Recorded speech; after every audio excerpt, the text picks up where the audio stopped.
Cocaine Cowboys, the deadly rise of Ireland's drug lords. The live show is on sale now. We're on the road on February 10th at the Lime Tree Theatre in Limerick, February 15th in Cork's Everyman Theatre, and on Sunday 18th, we're back at Dublin's 3 Olympia. April takes us to Galway's Town Hall Theatre, Killarney's INEC, and Belfast's Waterfront Studios. Check mcd.ie or venue for ticket sales. Now, let's start with this statement and just read it out because it's quite extraordinary. Yeah, so it's a statement from Gript Media, which would be, I suppose, a right-wing news website people may be familiar with.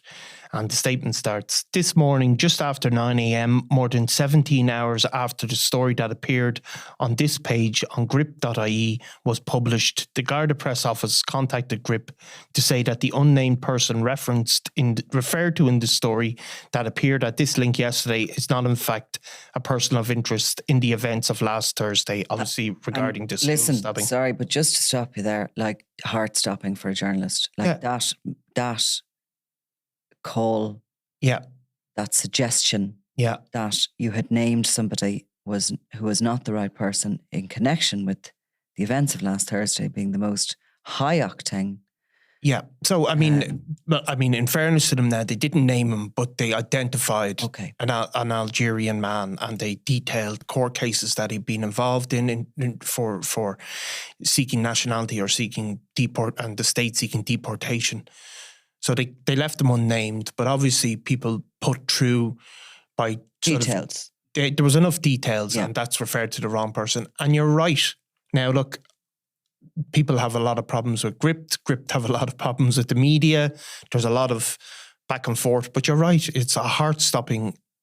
It would just, just literally, if you had made a mistake like that, it would be.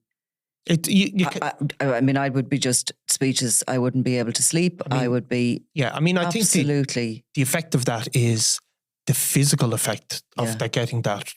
Something wrong like that, a rush of adrenaline, the sick feeling, vomit feeling. So I don't wish that on anybody. Gript, as people, somebody said to me yesterday, "Oh, you're so nice on air or on your podcast, and you're so compassionate." But like, I'm not just saying that. It's a horrible moment for them. Yeah. So look, and presumably. They didn't get it wrong, but they have. So what they said was then, Gript's media original reporting was sourced from a member of Garda Siochana. Now, can I reverse fare it here and say that is a heart-stopping moment for the Garda Siochana? Yeah. And particularly if they, Gript, we have to take what they're saying as being, true. To say that they sourced a piece of information from a member of Garda Siochana means that there will be an absolute witch hunt for that member of Garda Siochana. And let me tell you, I've been here without ever having said that where any of my material was sourced from, with having repeatedly, when asked, refused to comment on that. Yeah. Well, can I say, I suppose, for people who wouldn't know... Maybe people don't understand, I suppose. Yeah, so there's a thing, the Official Secrets Act. So the guards obviously receive confidential information all the time. It's just the nature of their job. Some of that information's uploaded on Pulse, their computer system. And they're bound as part of their job by the Official Secrets Act, which is not to divulge confidential information without permission. So that's the law. I think it's also covered under the Garda Siochana Act of 2005. Okay. Which was brought in by former Minister Michael McDowell. Michael McDowell, yeah. And in fact, what it was brought up after the information about a young man being arrested for a sort of drunken incident, and that sparked this change. So guards are not allowed to do that. Now there's... guards aren't allowed to give information to journalists. No. And journalists aren't allowed, under our own ethics code, point to where we ever got so confidential information. Yes. Journalists would go to jail rather than reveal a source of information. Yeah, which obviously they have gone to jail. It's not a theoretical thing. I mean, a number of Irish journalists have gone to jail for refusing to reveal if they received that information from the Gardaí. So the fact that it said publicly is, let's say, it's highly unusual by Gript. And then it said, the statement then further goes, it was further cross-checked against publicly available records, and while the name of the suspect was not reported, that name was put to a senior justice official on the basis of an informal cross-check before publication. So justice official, justice is capitalised, which obviously means... Just hold on a second, because that's quite a confusing sentence, but basically they have a piece of information. They're homing in on an individual. They believe, by the way, obviously, that this is the suspect from the knife attack, the terrible knife attack of the children last Thursday. So they are saying that they originally got the piece of information, obviously the name, from a Garda Siochana. While they didn't run the name, they were identifying who it was without running it, okay? That they then cross-checked that against publicly available records. It just means that they then went back to see where that there was court copy that there was court cases reported with information not related to the wrong guy. Yes. Okay. And while the name of the suspect was not reported, that name was put to a senior justice official. Yes. So there's a second person here, justice official, or is this the same? No, this is a second person. This is a second guy who confirms the wrong information is correct. Yes. So, and of course, the Department of Justice are bound not by the Garda Act, but they're also bound by confidentiality rules that they're not meant to do that. And just to make it all shorter, the Department of Justice always say, no comment, we can't comment on individual cases. Of course they do, as do the HSE and various other people like that. When you ask a more general question, they will usually come back to you with some helpful information, or it's where you go if you want an interview. Or however, if you put to them, why wasn't Mr. John Doe deported, they'll say we can't comment on individual cases. So Gript are saying they did it informally. So somebody told them off the record effectively. So they've given up two sources there. Right. So we skipped through some of that. The next bit about never naming any, has a firm policy of never naming any individuals suspected in relation to a criminal act until they've been charged. In this case, we kept to that policy while cross-checking our details with our sources in the usual way. So then they say, we are investigating the circumstances of this error, including giving due consideration to the question of whether this media outlet was deliberately deceived by a senior justice official. If we determine that to have been the case, then our obligation to protect the anonymity of those sources will be considered forfeit.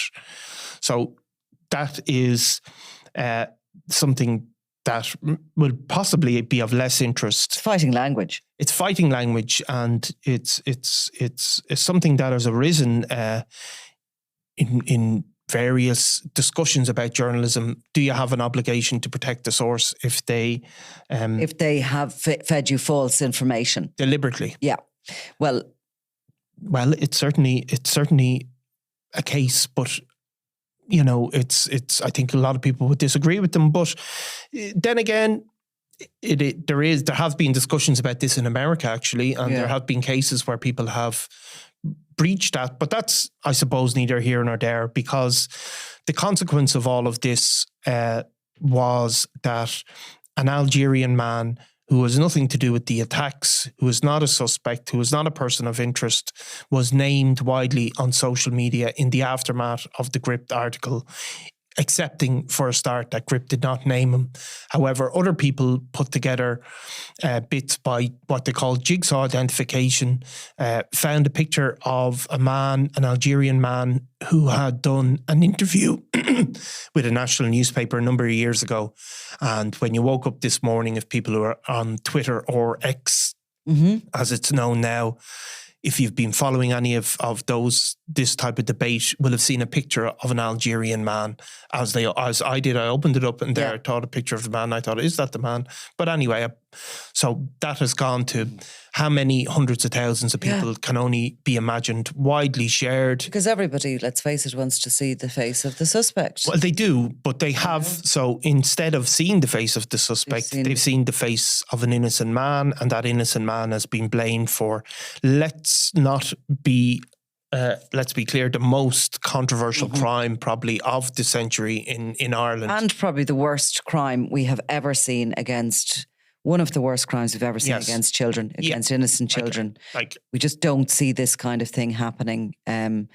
You know, there's something springing to mind about another dreadful attack that happened to children down in the Midlands. But, you know, they are very, very rare to see children attacked in such a way. So it's absolutely a horrific crime. So, I mean, this innocent guy has now got special security measures that have been put in place because his life is at risk now.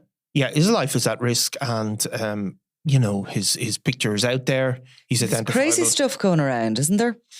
There's crazy stuff going on, and I've sent you some stuff that I've seen, that some messages I've got. All sorts of stuff is going around the ether, and you can never ever find the source of those things. That's always a good starting point when you're trying to trying to work out if something is true or false. And we as journalists always have to do that with a piece of information. You have to ask yourself, how do you know that? And if how you know that is because you were sent it on a WhatsApp from some randomer or somebody you don't even know, or you just your number happened to be on some other, or somebody sent it. So where do they get it from? You go back to them. They got it from some WhatsApp group. When you cannot find the source of the information, you have to remain in doubt about it. Yes. And of course, this also happens in the backdrop of Gript doing, really finding an audience, I suppose. And they've become, they found an audience in terms of the stance they take on migration. And then they've also found an audience of people who want to criticise them as well. No doubt about that. They've been featured in the Dáil. They've come under criticism on news programmes across the mainstream media, for want of a better word. The editor has gone on TV and defended their practices. You'd have to say nobody sets out to get something like that wrong, but because of the scale of the story, because of the incredibly fractious debate, because of the heightened tensions, because of the level of violence, because this crime indirectly led to riots on the streets of Dublin, because it is effectively transforming the country we live in, to be at the centre of getting something like that wrong, it's a tough one to carry. So John McGurk is the editor. Yeah. And he was on Virgin Media this week. He was on Virgin Media this week, and Gript was various politicians during a Dáil debate were not being complimentary about Gript. Gript in their case have been extremely uncomplimentary about the politicians. I think journalists like ourselves, we take a bit of criticism, don't we? And we feel some of it is all fair and love and war, but they have become, I suppose, a bogeyman for certain people. And that's... Why did John McGurk on that Tonight Show say that he didn't believe journalists were reporting the truth? Well, because of various things. So this is the complicated bit, right? Like, you hear things, we hear things. Some of them are true. Mm-hmm. Some of them you believe are probably true, but you have to, in a story, in particular a story like this, because there's so much going on, you have to be at 100%. I mean, you can't be 99.9. No. So he is saying, for example, and the big debate that was on TV was about, do you say an Algerian man is a chief suspect for stabbing children, or do you just say a man, right? And he's saying that by not saying an Algerian man, that the media aren't telling people the full context. And then other people are saying, well, it's a man as a man. You don't bring nationality into it in this case. So that becomes a big debate. And he was also saying things regarding maybe, other things that people believe to be true aren't being reported on. And I mean, there may be a degree of caution with everything. And then there's also things that people don't know enough are true in order to report them. Like Gript has a story a few days ago that international asylum statistics show Ireland admits disproportionate number of Algerians. Yeah. I'm not a Gript reader. So, well, I am a Gript reader actually, because I do read them all media outlets. As your job as deputy of the newspaper, you like to keep abreast of what's on in every media. I'm not their target audience, maybe then, if you want to put it that way. But whether it's like, by the way, I follow Tommy Robinson, Katie Hopkins, and people like that on Twitter. I follow a lot of people that I don't agree with at all, but I just like to keep an eye on what is happening and what they're doing. However, like there is room in Ireland's media landscape for a right-wing news site that comes from a different angle than other news sites. That is totally, I mean, I believe in freedom of the press. I believe that people are entitled to report the truth. If certain media outlets want to not report it, that's their business as well. But the truth is entitled to be reported. We do live in a free society, but you have to be right. And you have to be right on issues like this because there is consequences to being wrong for that innocent Algerian man who was, now been declared obviously connected with this crime that he had nothing to do with. Yeah, and the cluster, which is now going to be the Garda Siochana investigating who was the leak that Gript have officially in a statement said they had a leak, and Justice will have to investigate that as well. They will. And especially in particular that Gript say they have been, well, they're suggesting they've been purposely fed false information. You see, the problem with this stuff is, something that other experienced media outlets have discovered. If somebody confirms to you something off the record, just say it was an official, a law official. It doesn't mean they're right just because they're a law official. Sure, it doesn't. Well, usually if they're official, they are right. No, if they're confirming something off the record. If you have a guard, just say you were speaking to a guard in Sligo and he says, I've heard in Dublin that this has happened. It doesn't mean they know it. And because people are confirming things off the record or giving you that bit of info, it doesn't mean it's correct. So you have to... well, if you have a reliable source... Yeah, but you have to know how reliable they are. Yeah, but you have to be able to determine it. But they're not. That is also a value you put to when you're trying to check a piece of information. Exactly. If you have a very, very highly reliable source. I mean, in newspaper language, you go, my man is usually 100% or something. Yeah. You do give percentages on things, and you're not going to ask somebody that you don't. No, but if somebody rings you up and says, I'm a guard and I'm working here and I have this bit of info, you'd have to know. Oh, for goodness sake, no. You'd have to just solely because somebody is an official in the state, has an official role in the state, doesn't mean they're telling the truth. And you always have to be aware. You need to know the individual. You need to know their motivation in giving you the information. You need to know. You need to be able to know them and know that they have proved themselves in the past as a source. In the same way as people who do give information feel that same way about journalists, because it goes both ways. They have to know that they can trust the journalist to give them the information, that they're not going to blow it, that they're not going to, go over the top with what they do or in any way reveal the source. So the trust is a two-way street. It is. And probably the older you get as a journalist, the more... wary you get of people. Well, I think you can probably count on your two hands the amount of people that you have who are really kind of good sources of information for you. Do you know what else as well? If somebody has a really, really strong agenda with a story, you have to be wary. And if you have an agenda with a story, you have to be doubly wary because that is where mistakes are made. Now, Gript have made an error. They've given a justification for it. That's their business. I'm not here to dance in their grave. Yeah. But the reality is this story has been a hugely complicated story. Hugely complicated. And if you have to suffer the consequences of not being able to come out and give what information certain people want until you're ready and sure to do so. And I mean, I'm sure you've been trolled all week. I have been absolutely annihilated all week. Yeah.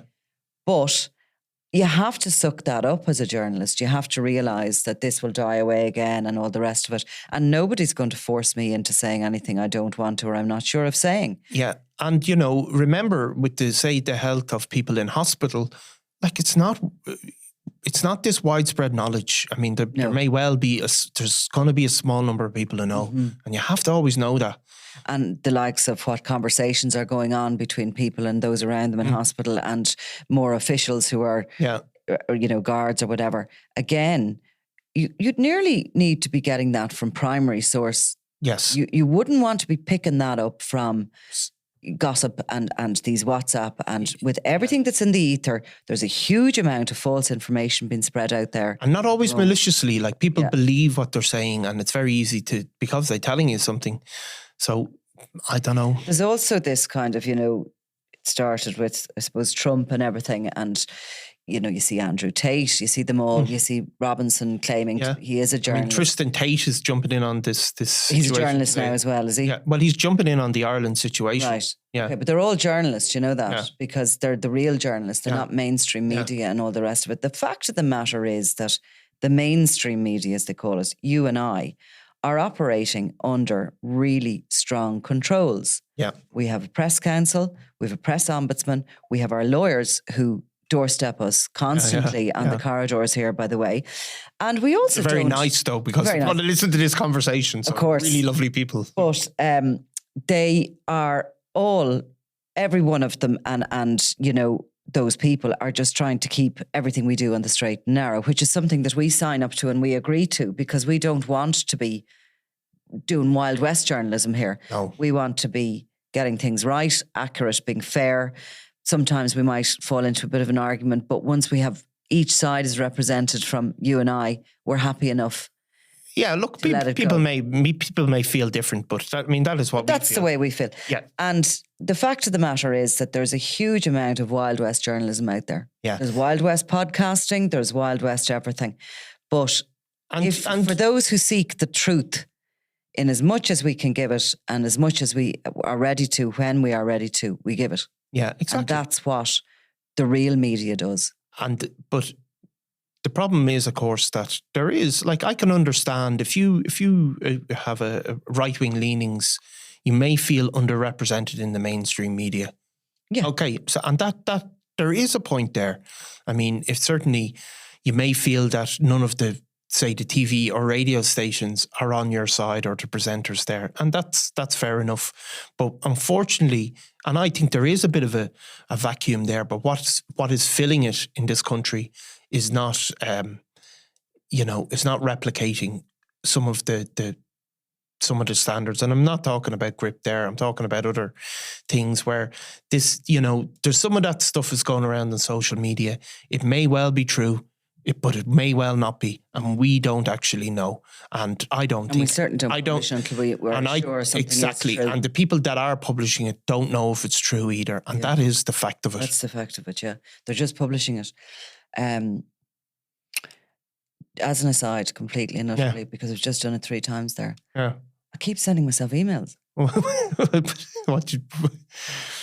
It's an achievement that you can even send an email, Nicola. If you want to, I'll give you the compassionate response. The fact that you've managed to figure out how to send an email is testament to your resilience and endurance. Because I know every day is school day. So don't be. I don't know whether there's something changed on the email, but that everything I try and send people, I send myself. Yeah. I'm sending myself answers that I'm giving other people. But you see the two line where it says to Nicola Talent. Don't. Well, when you hit reply, you don't expect it to come back to yourself, do you? You don't. It's very confusing. It's like my poor mother, every time she comes at us, any of us with her laptop, everyone just runs for the hills. Well, it really would be the blind leading the blind. She's coming to you. She never comes to me. She totally understands where I am in life. But, Anyway, well, look. And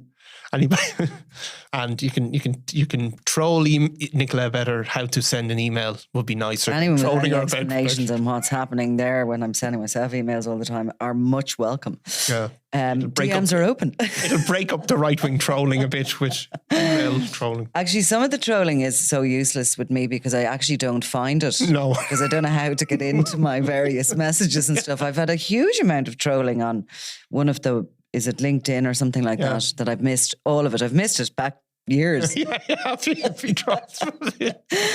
Waste of your time, people. Right. Okay. Leave it at that. Thanks, Nicola. I'm Nicola Tallant and you're watching Crime World, a podcast about criminals, drugs and the underworld in Ireland and across the globe. Make sure you subscribe to our channel and turn on notifications so you can be the first to watch all our latest episodes. You can also listen wherever you get your podcasts.